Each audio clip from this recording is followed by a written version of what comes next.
नमस्कार दोस्तों, क्या भारत को उसके ही कानून सिखाए जाएंगे? क्या देश की सुरक्षा से जुड़े मामलों में अब विदेशी संसदें फैसला करेंगी? और क्या आतंक के आरोपियों के लिए अंतर्राष्ट्रीय दबाव बनाया जाएगा? आइए बात करते हैं इस स्पेशल रिपोर्ट की, उस मुद्दे की जिसने इस वक्त सारी दुनिया को हिलाया हुआ है। उमर खालिद नाम आपने जरूर सुना होगा, लेकिन क्या आप जानते हैं अमेरिका में 8 डेमोक्रेटिक सांसदों ने वॉशिंगटन में भारत के राजदूत को चिट्ठी लिखकर दिल्ली दंगों के आरोपी उमर खालिद के लिए निष्पक्ष सुनवाई और जमानत की मांग की है। लेकिन सवाल ये है, क्या ये मानवाधिकार की चिंता है या भारत की न्यायिक प्रक्रिया में दखल? साल 2020 में देश की राजधानी दिल्ली में हिंसा, आगजनी, पत्थरबाजी और 50 से ज्यादा मौतें हुई। उत्तर पूर्वी दिल्ली में दंगों की पृष्ठभूमि सबको याद है। इसी मामले में उमर खालिद एक प्रमुख आरोपी है, जिस पर आरोप है कि उसने ही दंगों की साजिश में भूमिका निभाई, भड़काऊ भाषण दिए और हिंसा को संगठित रूप देने में मदद की। इस केस में यूएपीए जैसे सख्त कानून लगे हैं, क्योंकि मामला सिर्फ दंगा नहीं, राष्ट्र की आंतरिक सुरक्षा से जुड़ा हुआ है।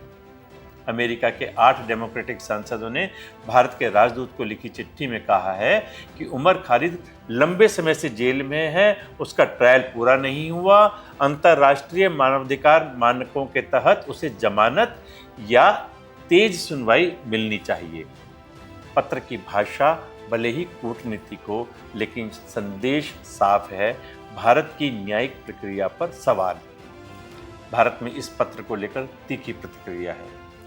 कानूनी विशेषज्ञों का कहना है उमर खालिद का मामला भारतीय अदालतों में है, जमानत या सजा का फैसला सबूतों के आधार पर होगा। भारत का संविधान और न्यायपालिका किसी विदेशी दबाव से नहीं चलती। राजनीतिक गलियारों में इसे भारत के आंतरिक मामलों में दखल और सिलेक्टिव मानवाधिकार कहा जा रहा है। सवाल उठ रहा है, क्या यही सांसद अमेरिका में हिंसा, नस्लीय हमले और विदेशी हस्तक्षेप पर भी ऐसी चिट्ठियां लिखते हैं? विशेषज्ञ चेतावनी दे रहे हैं कि जब किसी हिंसा आरोपी को पीड़ित की तरह पेश किया जाता है तो उससे कट्टरपंथ को नैतिक ताकत मिलती है और कानून एनफोर्समेंट को कमजोर करने की कोशिश होती है। भारत ने बार बार कहा है, अभिव्यक्ति की आज़ादी के नाम पर हिंसा को उचित नहीं ठहराया जा सकता।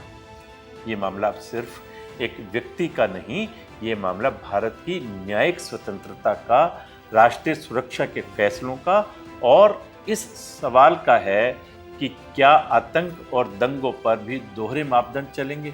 भारत का संदेश साफ है, कानून अपना काम करेगा, अदालतें फैसला करेंगी और देश की सुरक्षा से कोई समझौता नहीं होगा। लोकतंत्र में सवाल पूछना जरूरी है, लेकिन सीमा के बाहर बैठकर भारत के कानून पर उंगली उठाना किसी भी सूरत में स्वीकार्य नहीं हो सकता।